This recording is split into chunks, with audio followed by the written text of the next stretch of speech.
You've all seen the popular instant answer feature on Google Search. Very handy, right? Yeah, Google copied that from DuckDuckGo. If you haven't met yet, this is DuckDuckGo, a search engine that doesn't track you. This has been the marketing strategy for DuckDuckGo ever since its inception in 2008. It has been effective enough at making Google feel so insecure, the search hegemon would even engage in anti-competitive trade blockade to make sure switching to DuckDuckGo is as difficult for the user as possible. What's the difference between DuckDuckGo and Google? What does it mean when a search engine is private? What can you gain from switching to DuckDuckGo? Well, let's take a look and make some comparisons. Search engines are your second gatekeepers to the internet right after internet service providers. That's especially true for Google, which enjoys 70 to 90% market share across the globe. If Google tweaks what and how results appear on the first page, they change how a lot of people think about certain topics. Google notoriously develops more and more of its own tools that it then puts in front of organic search results. Take an example from Google's automated response machine that tries to find a single answer to an increasingly wider scope of questions.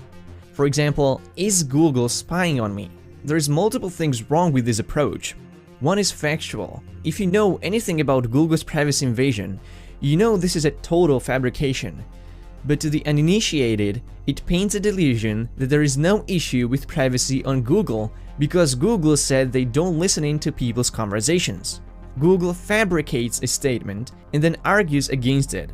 This question has never been the core position of privacy advocates. The charge against Google is the lack of transparency and clear consent. Average users don't understand how much Google knows about them and what they do with their data.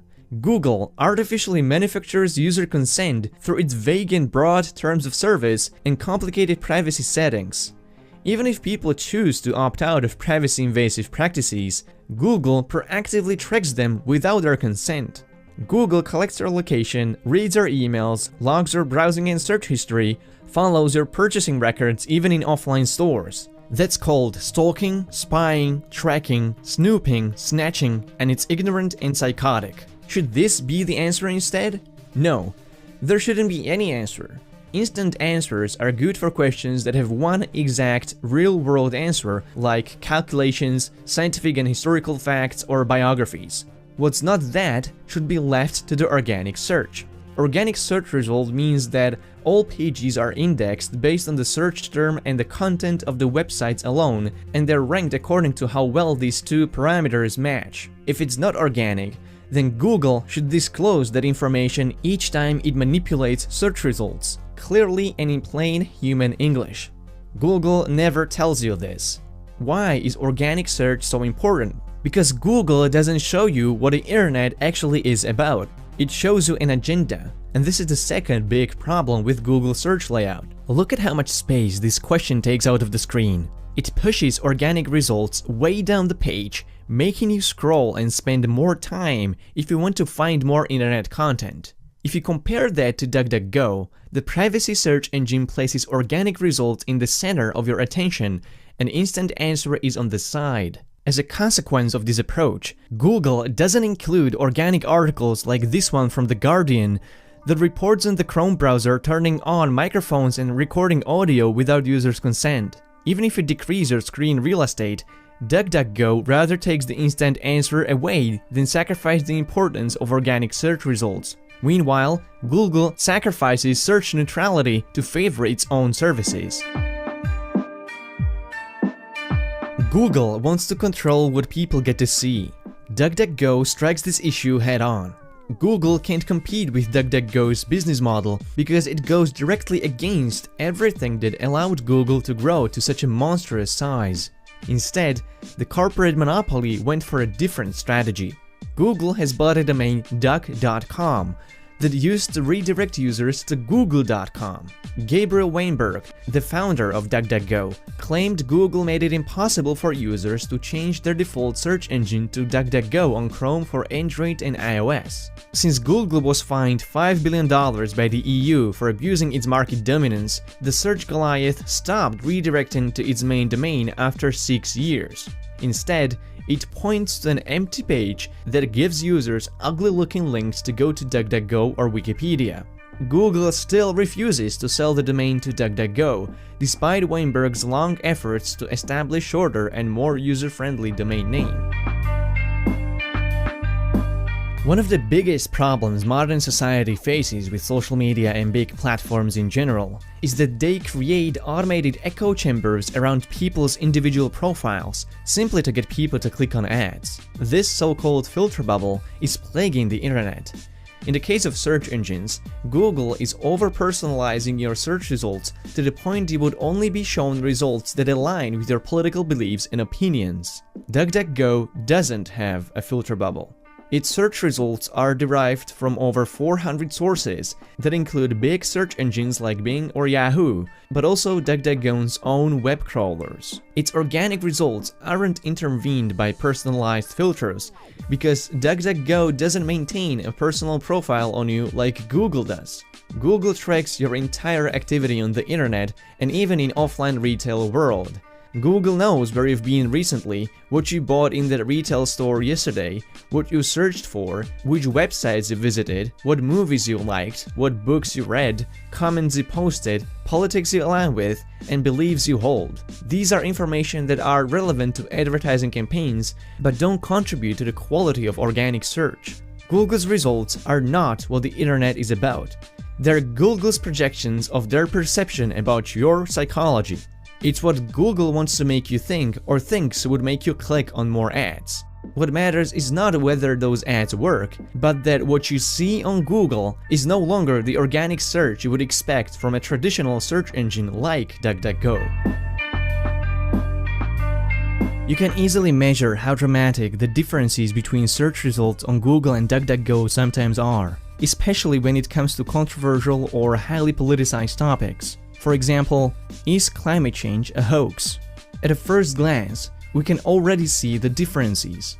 While completely absent from Google's results, DuckDuckGo ranks climate change denying websites quite high, like Breitbart or globalclimatescam.com. Why is that? Well, that's because an article like this, Top 10 Reasons Climate Change is a Hoax, or Climate Change the Hoax, score very well with search engine optimization. Articles like these are going to be filled with keywords like climate change is real or a hoax, I think it's a hoax and here is why, climate change is a hoax, global warming is a hoax, a complete hoax, I call the climate change industry a hoax, and so on.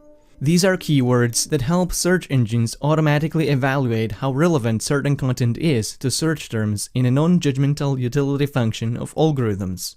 An article arguing for climate change is going to have fewer of these keywords and thus is not going to rank well with search engines. Even though the search term is a question in human language, DuckDuckGo's engine approaches it as any other search term. Google, on the other hand, ranks NASA article on climate change as second, despite the fact it contains the word hoax not even once. You might think Google is doing the world a service because it promotes scientific articles above conspiracy theories. But you need to think about the mechanism that's behind the good intentions. There is no reason for this particular NASA article to rank so high on this particular search term. It ranks well when you enter climate change as a search term, and that's perfectly fair. But it's not fair for the is climate change a hoax term when it comes to the search engine game. Google is making unilateral decisions on what should appear in its search engine, taking over user responsibility for finding the right answer. Google has admitted that it does manipulate search on purpose. Paving its way with another good intention to stop extremists, Google was promoting anti-ISIS ads when somebody searched for propagandist materials. Again, you might say, great, there are brutal enemies, no harm is done. But what this means is that Google is no longer playing a fair game. It's writing its own rules on what is and isn't okay to see without asking anyone, giving users a choice, or even letting people know. If you still think Google is on the right side of the history with these two examples, then you need to look no further than 2016 US presidential elections. It was a viral conspiracy theory that Google was promoting Hillary Clinton by hiding incriminating search suggestions that had anything to do with the word crime. Google's autocomplete function automatically filled in Hillary Clinton crime bill and crisis. Do the same on Bing or Yahoo, you get Hillary Clinton criminal. Until Google came with a brilliant defense that they don't do this with just Hillary Clinton. They do this for every established personality. For example, Google filters popular suggestions next to Donald Trump like allegations, misconduct, and investigation. If you enter Bill Cosby, you won't see sentencing, accusers, and wife files for divorce. When you type in Clinton Foundation, Google filters out scandal, corruption, investigation, and percentage to charity. Why is Google doing this? In an official statement, Google says its policy is to not show a predicted query that is offensive or disparaging when displayed in conjunction with a person's name. Not wanting to hurt anyone's feelings might be a noble cause, but it is also impeding the free flow of information. Google is an internet gatekeeper, which for many users means Google is their primary source of information. In crucial moments during election campaigns, search engine suggestions about an incriminating incident of a candidate appearing due to spike in search volume can inform voters about something that could affect their choice at a ballot. Google could have decided to stay away out of this by letting the algorithm do what it does best, showing the internet how people make it. Instead, Google made a conscious decision to show the internet how Google thinks it should be. DuckDuckGo is surging in popularity, serving 30 million queries per day. But after 10 years of existence, this is still a much slower growth than that of Google. When the search behemoth announced to go public in 2004, 6 years after its creation, it was serving more than 200 million searches per day, and today that number is as high as 3.5 billion. DuckDuckGo is still not a threat to Google, but maybe it doesn't have to be. Maybe all it needs is to be a choice for users to search the web privately and neutrally. Google doesn't like competition, and it has a long history of anti-competitive practices. For example, Google promotes its own review services before way more popular options like Yelp or TripAdvisor. DuckDuckGo promotes Yelp reviews above other services, but it is not in the way of organic results. It's on the side, and on smaller resolutions, it disappears completely, leaving only organic results on the screen. When you search for a place, Google obviously promotes Google Maps, but DuckDuckGo gives you several options to choose from. Google wants to keep you in its own ecosystem, a walled garden, but the price you pay for Google holding your hand at all times is too high. It hurts small businesses, cripples consumer choice, results in censorship, and builds a massive surveillance state where nothing you do is private anymore. DuckDuckGo is serious about choice. You can customize your theme, turn advertisements off, tweak different services, and you can even use DuckDuckGo completely anonymously on Tor through their Onion link. Maybe the best way to let Google know we disapprove of their practices is to do it in the most American way possible. Start using their competition. If being able to privately search for results that aren't filtered and censored matters to you, then start using DuckDuckGo. My guess is YouTube algorithm is not going to like this video, so spreading this message is totally up to you now.